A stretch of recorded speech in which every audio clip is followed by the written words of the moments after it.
My name's Sarah Yak, and today I will be showing you how to install this Aqua-Hot Gen 1 heater from Vanlife Outfitters. This kit comes with everything you will need to install it. There is a manual in the kit, so be sure to thoroughly read that and follow the instructions. And there's also a box with various fasteners, ducting, air duct outlet covers, an air distribution cap, a pressure regulator, various hose clamps, wiring, a control display, fuel fittings, water fittings, and all the ducting you will need to complete this project. The first step is positioning the heater where you will install it. Keep in mind that you will want to be able to access the front part of the heater so you can service it, and you will need to also plan where you will cut the hole for your exhaust and intake pipes. With this heater, you need to make sure that it's easily serviceable from the front and the top as well, and then you also need to make sure you have room for the exhaust pipe to go out the side of the van. So I fully seated the exhaust pipe here, and then I planned out where it's going to leave the van, which is right over there. And that fitting on the end adds a little over 2 inches to this pipe, so I think this will work perfectly, and my next step is to cut the hole. Once you have that planned, you can begin cutting. I use this 80mm hole saw for metal to do this. We are going to file it down, and then we're going to spray paint it to prevent rust. And now for spray paint. The next step after filing and applying Rust-Oleum is to screw the air duct outlet cover in. There is an arrow on the exhaust vent to show you which side should go on top, so be sure to pay attention to that before marking the holes, drilling, and screwing into the van. I also decided to apply this marine adhesive to add extra waterproofing to this outlet cover, but this is not necessary. I'm taking this clamp and I'm putting it on this way down onto the inner pipe of the exhaust pipe. And now I'm putting it on the exterior fitting, and I'm going to put it on as deep as possible. And now I'm going to clamp this down. The next thing we're going to do is slip one of these worm drive clamps over, and we're going to put this on the air intake part.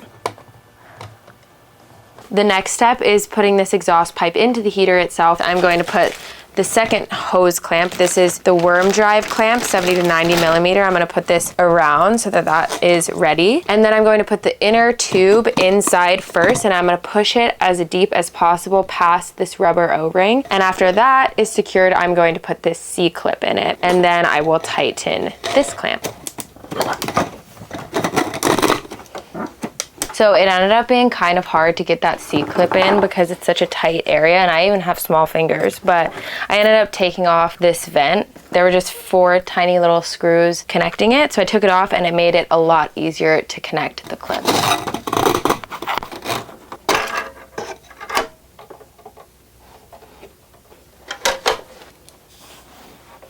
Now that I have the hose clamp on and everything ready and lined up, I am going to drill and screw this down into the ground. To do this, I'm using screws that came in the kit. These are the M6x26 self-tapping screws. And first, I'm going to drill holes in my plywood. Since I'm kind of on the edges of the plywood, I'm using this extension because it's not going to work without it.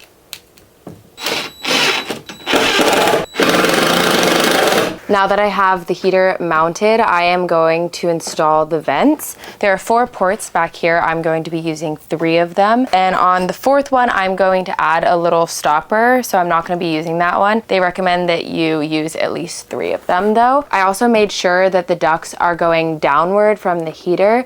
Because this is also a water heater, you don't want heat to come up in the pipes whenever you are heating your water. So they recommend that you do that. So I made sure that all of these went down into the floor, which happened naturally for me, but if you wanted to have them go up, then just make sure they go down first. The next step of this installation is plumbing, and this will vary slightly depending on the rest of your water system, but the kit comes with all the fittings necessary for this part of the installation. I did have to buy some extra 90-degree angles and T-fittings though, so make sure you plan your water system before doing this. So the next step for this heater installation was plumbing, and I just finished it up, so I thought I'd show you guys what I did. The very first thing I did was I cut with my 1.5-inch hole saw into the ground. I have the Ford Transit, so I did this right in front of the spare tire, and then I put this plastic bushing on it so that the metal wouldn't scrape up the plumbing. So the first thing I did was connect this black push to connect fitting adapter onto the heater, but I will make a note that once you put that on the heater, you won't be able to get it back off. I learned that the hard way, so I would recommend that you put the push to connect fitting adapter and connect that to the BSPP female to male adapter, and then connect that to the 1/2" PEX to 1/2" NPT before you put the push to connect onto the heater. And then I connected 1/2" blue PEX tubing here, and I use these 1/2" crimp rings to do that, along with this crimp tool, which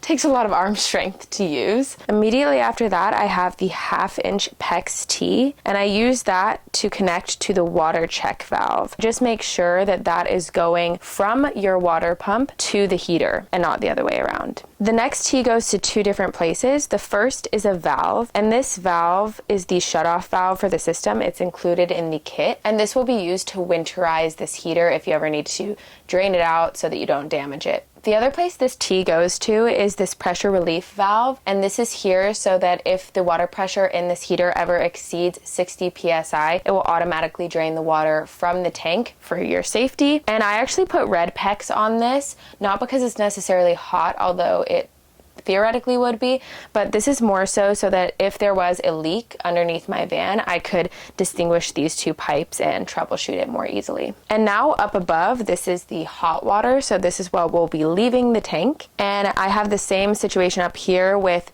the push to connect fitting going to the BSPP female to male adapter.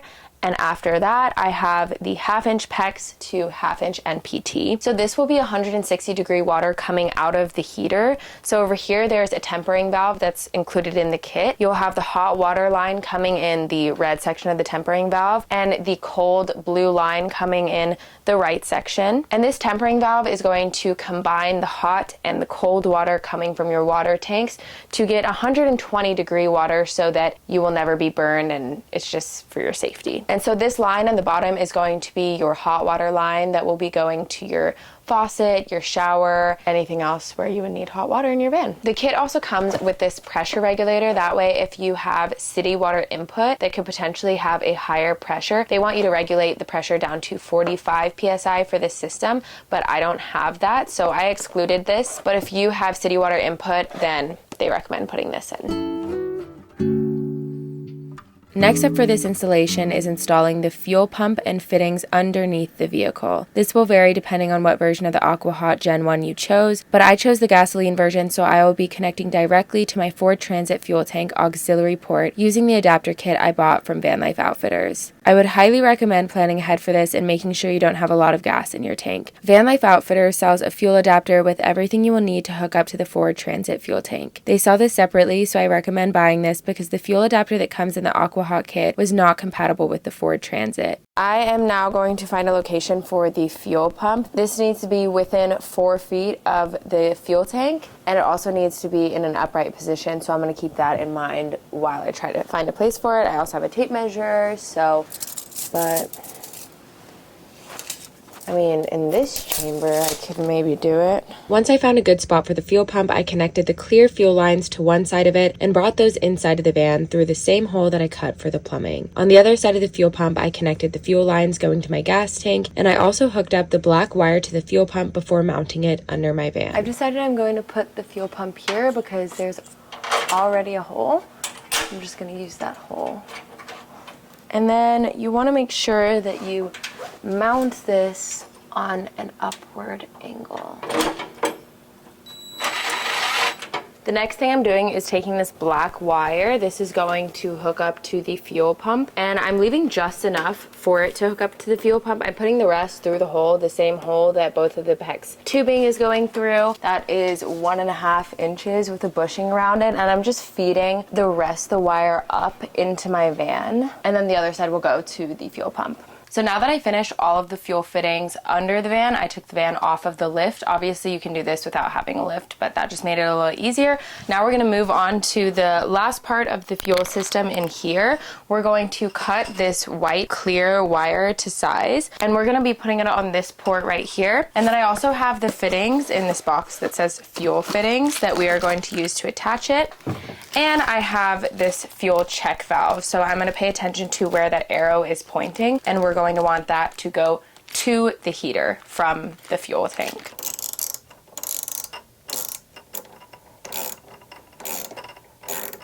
The last step of this heater installation is wiring, and I first started by taking off this gray cap. It says open and has an arrow, so you're just going to press up on that to take it off. And the first thing that I connected was this black wire that came from the fuel pump down below. That goes in the far left port, and then to the right of that we have the power supply voltage. We have positive on the left and negative on the right. This is a 12-volt supply to the heater, and I haven't hooked up my solar equipment yet, but when I do, this will be going to DC ground, and this will be going to a 20 amp fused circuit. The next thing that I connected are these two crimp terminals, and this is going to hook up to the temperature sensor. I'm going to hook this up further in front of my van, so I'm actually going to run extension wires on this, and then I will crimp these. And then the last thing that I hooked up is with this gray wire. This is on the far right, and this goes to the control panel. I am going to run this through my walls further up to my control center, which again I haven't done yet, but it's pretty simple. You just click one end of the gray wire in here, the other end in the back of the control panel, and then these two wires will go to a 12-volt supply fused for 1 amp. So this is the power supply for the 120-volt water heater, and it requires a 20 amp socket. This allows you to heat water from power from the solar panels or shore power.